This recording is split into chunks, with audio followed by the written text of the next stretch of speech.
Kani yontulutsa mu parliament Samir Suleiman uja yavuta kani yompatsa ma days suspend yavutaso. Moni Amalawi mawa walero pa 30 Novemba la Sabata siku lomalizira la mwezi uno pajamawa ndi 1 Disemba mwezi omalizira wa chaka chino.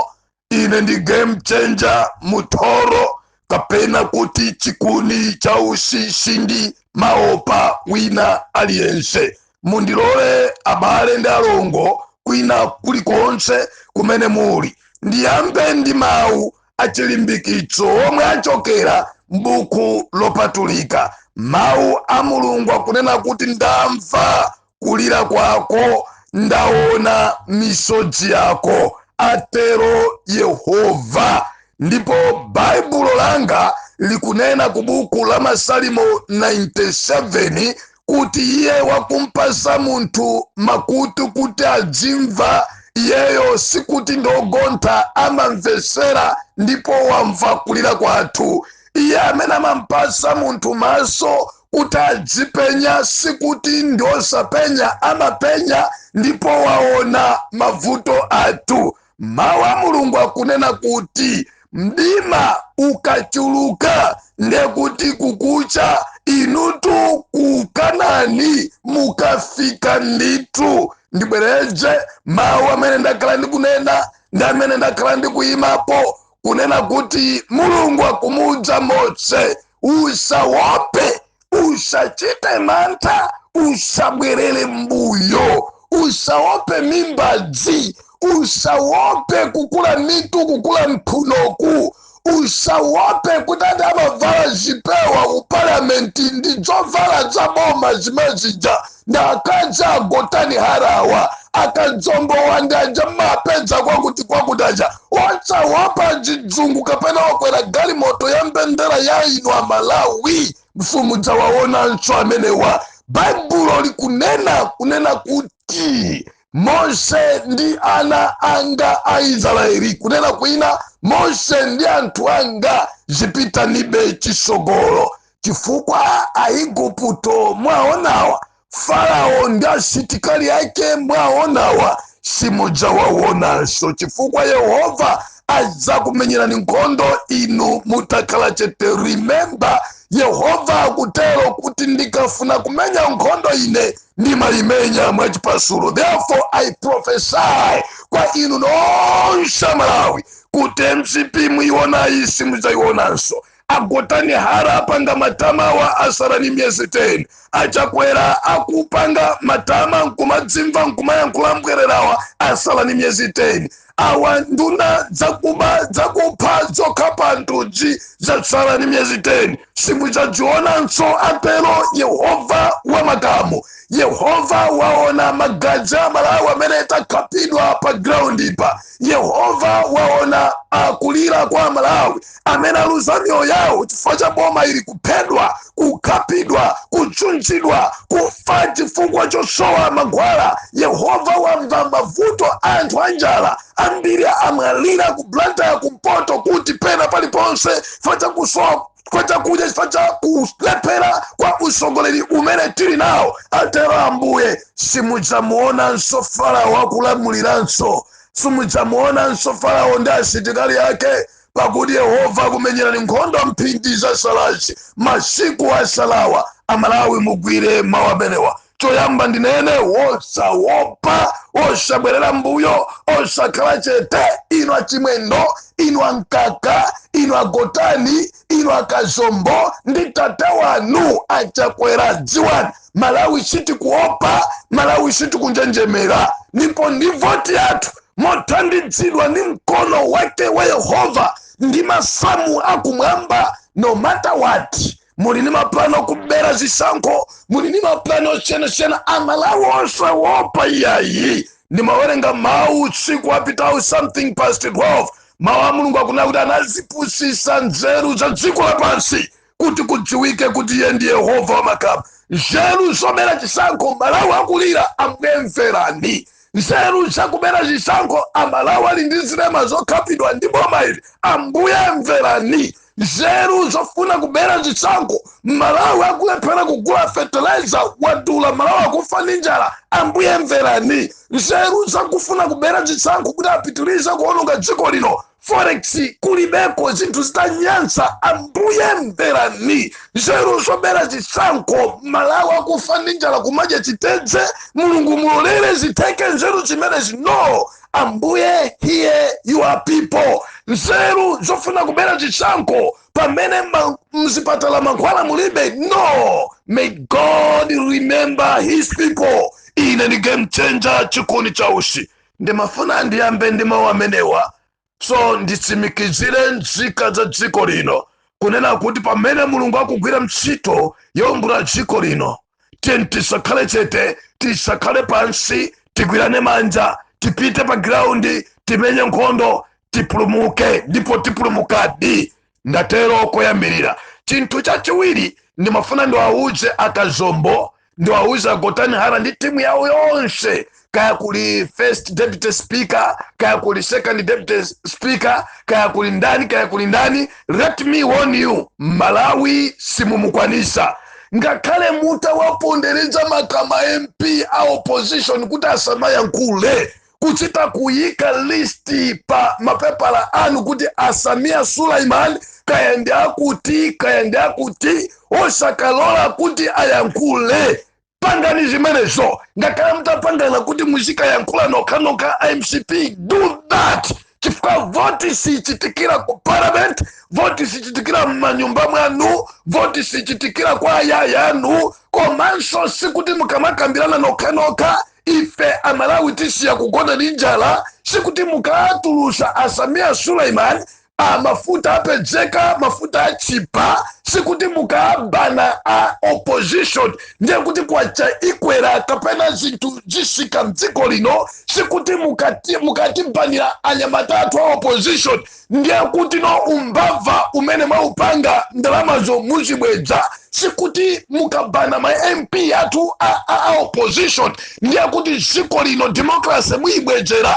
You still plan to take this country back to one party system. Zimene Malawi sitting government zimenes. Ine ndi game changer chikuni chausi. Firstly, ndimafuna ndipemphe mtundu onse wa Malawi. Tentime ndi ma MP atu a opposition, ma MP a DPP, Democratic Progressive Party, ma MP a UDF, ma MP a UTM, ma MP a PP, ma MP a 4D, ma MP a Independent amene ali kumbali ya Malawi, ma MP wonse okonda dziko pambali pa chimenechi, tentime ndi chipani zatu za opposition. Either you like it or not, but this time around, tikuyima kumenya nkhondo kuombola dziko lino la Malawi. Let me congratulate you, my brother Samia Suleiman. Timafuna National Organizing Secretary wamphamvu, osaopa, osati ogona, osati ohohoana, omgwamgwana. Timafuna muntu ngatiwe mbale wanga. Ndipo mwina ningo yankhula chonchi pang'ono kwauza anthu aku constituency yanu ku Blantyre kunena kuti mukujionera nokha ndinu anthu amwayi pokhala ndi mpangala tipona MP kudera lanu. Osazapanga mistake kuti bweresera chisiru china zimene zizikagona ku parliament. Ndi nthawi yobweresa ma MP amphamvu osaopa amene atenge chisana cha Samia Suleiman. Zibagira kuswana koma dziko lino lisakhale dziko la munthu mmodzi. Ine ndi game changer chikundi chausi. Ndimafuna ndipange congratulate nonse akuluakulu amene mukusogolera ma MP a opposition pansi pa ulamuliro wa Dr. Kapatura George Chaponda. Wosaopa, wosagona, osakhala chete. Ndipo nkanakonda mene amatuluka Suleiman tonse kutuluka mmene muja. Independent kutuluka mmene muja. Zipani zonse kutuluka mmene muja. Dziko lapansi lidziwa kuti chikangawa ndi chidzakhala pati. Kamnimvesesa kaya. Then ndiyankhule bwino. Amalawi mudziwe, mwina ena mumangomvesera mafonimu, ena simwina zisatire. Samia Suleiman issue yake ndi ya Malawi, mafunso yake ndi ya ife Malawi. Tidziwe choonadi, ziko tilibe forex, ziko tikudandaula mafuta kulibe, tikaneneza mankwala alibe nazo nchito saa kuchia nkulanga kale mabrief gao amalawi akufa chabwino ni nsembe zimene wapanga kuti amalawi tizipita kumanda zawo zichienda. Ziko china chilichonse chavuta chimanga chakwera zinthu zafikapo nyasa ndi chakwera. Now Samia Suleiman bam come and said ndimafuna ndidziwe kunena kuti zayamba liti, zinachitika liti, ndi boma liti pamene no president ananyamuka mdziko lino kupita maiko akunja kukafufuza kapena kukagula mafuta. Kodi nduna kulibe, akuluakulu ma PSC kulibe, kama chief executive kumafuta ako kulibe. So president achoka bwanji? Funso number 2, nthawi yonse yanali chete samayenda forex kudalibe, lero tathandizidwa ka forex kaja kuti mwina tikokereko tigule chakudya amalawi asafe, tipezeko timafuta zinthu ziyambe mwina pang'ono ndi pang'ono ziziyenda. Iwe ukupita forex imene ukupitirayi usunga itenge ipite ikagule chimanga amalawi apulumuke. Akupsha mtima chimwendo banda ufuna kuponya kofi, akupsha mtima mpaka na kutuluka akasopa kuda kuti wachita mgano usakhaleso muno. Is that make sense? Malawi ife tikakhale kumaombera manja kuti MCP tikakhale kuti boma ndilo mweri, yes boma ndilo mweri ya dziko la Malawi, koma tikusinta usogoleri wa dziko lino la Malawi pa 16 November ndipo pa 16 September ndipo pa 20 September tikukalumbirisa president. Ine ndi game changer chikundi cha ushi. Chachiwiri ndimafuna ntero kwauza Samia Suleiman kuti osaopa dziko la Malawi lilina. Ma MP a opposition this is time now. Osachita manta my brother kumulanja uku kumulanja mbalo wanga msowa.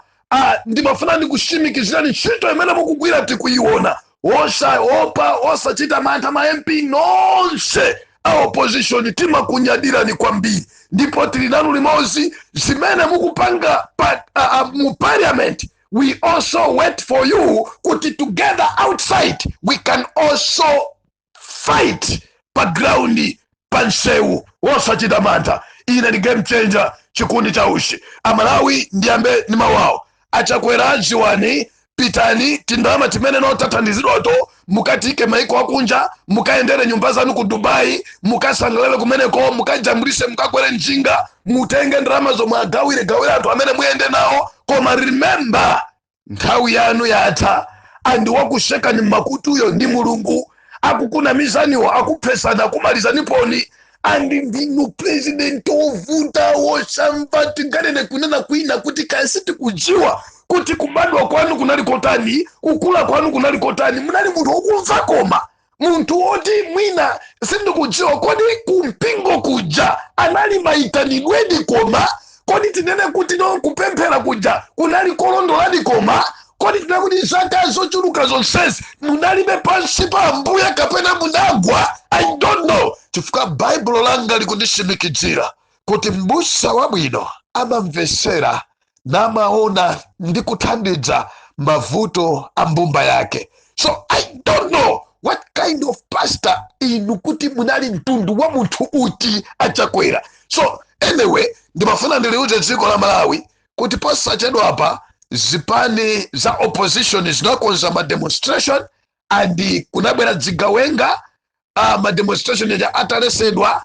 ndi DC Palani ndi abanda wankulu wa polisi ku Central Region kuno ndi akuluakulu ena analesa mademo direction yochokera kwa Chimwendo ndi achakwera kuti mademo azipani zikulu Malawi muno sakufunikira. Ndimafuna ndikuuze na Malawi palibe kutimika, palibe kutilesa. Malawi belongs to Malawian and no one by any means amene atakutipanga stopu akulamula dziko kapena kutani. Ndimafuna ndiyankhula kuti siti kukuopani, siti kuchita mantha iya. Ndisanapite patali Amalawi tizilembesa, kunsanje kulembesa anthu ochuluka, kuchikwawa lembesa anthu ochuluka, kumwanza lembesa anthu ochuluka, kumangochi pati lembesa anthu ochuluka, pena pali ponse lembesa anthu ochuluka. Chimene tiufuna ife nchonera kuti no mavuto awati aona wati sazawaoneswa. Chifukwa Yehova alowerera mu voti yatuyo. Kamunimvesa zakaya. So sama obsezana iya. Amalawi ndimafuna ntero ndithokoze umoyo, chikhalidwe, umunthu umene ali nawo mpulumutsi wa dziko lino la Malawi, Profesa Arthur Peter Mutharika pamodzi ndi banja lake First Lady Gertrude Mutharika. Your Excellency sir, ndimafuna ndikuwuzeni loto limene ndalota. Ndaona pamutu panu patayikidwa chikho cha golidi, koma pambali pa chikho cha golidi chimenechi chimayaka moto, ndipo moto sumazimisika, sindikudziwa nchani. Ena mutakuona ngati nkungoyankhula zinthuzi ndibweretse, ndimaona pamutu pa Profesa Arthur Peter Mutharika patayikidwa chinthu chonyezimira cha golidi chomaoneka ngati chikho, koma chinthuchi chimayaka moto. Ndiye ena mwesesa kuti achizimise moto uwu, koma sumadzima ayi. I don't know kuti zikutanthauza kuti chani. Nditayankhula ndi anthu ambiri opemphera kuyambira masiku onsewa, sindinatulutse audio for 2 days yosatanayi. Ndimazifunsa kuti kodi chinthu chimene chinayikidwa pamutu pa profesa chonyezimira andi chimayaka moto, anthu amazimisa koma moto sumadzima, zimatanthauza kuti chani? Ndimafuna ndikuwuzeni kunena kuti Amalawi tidzipemphera kwambiri, tili ndi mpulumutsi dziko lino, Mulungu wasankha munthu dziko lino. Tere ndimafuna ndimalize ndi mawu awa mmawa uno, kuliuza dziko, kuliuza dzipani, kunena kuti adaliso kabambe president wa UTM, Enoch Chehana president wa Ford, Mai Joyce Banda president wa PP, Atupere Mulunzi president wa UDF, Prophet David Mbewe president wa ELF. Nimafuna ndikupempheni mowirikiza ndimobwereza ziwanichi ndaona pamutu patate Profesa Arthur Peter Mutharika patayikidwa chinthu chonyezimira, ndipo chimayaka moto, andi anthu amayesa kuti auzimise moto ukoma sumadzima.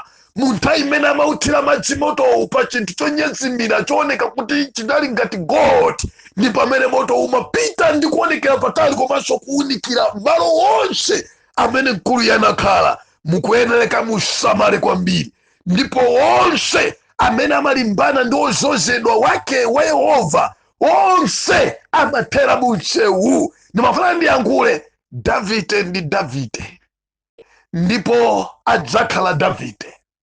Nomata mtamnyoza, nomata mtamnenera mabodza, nomata mtamfunira chiwembu, nomata mtampangira idzo, Davide adzakhala Davide.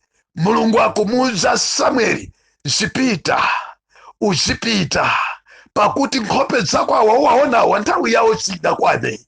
Amene ndimfuna ine ndi uja anthu amene akunena kuti wakula wakalamba.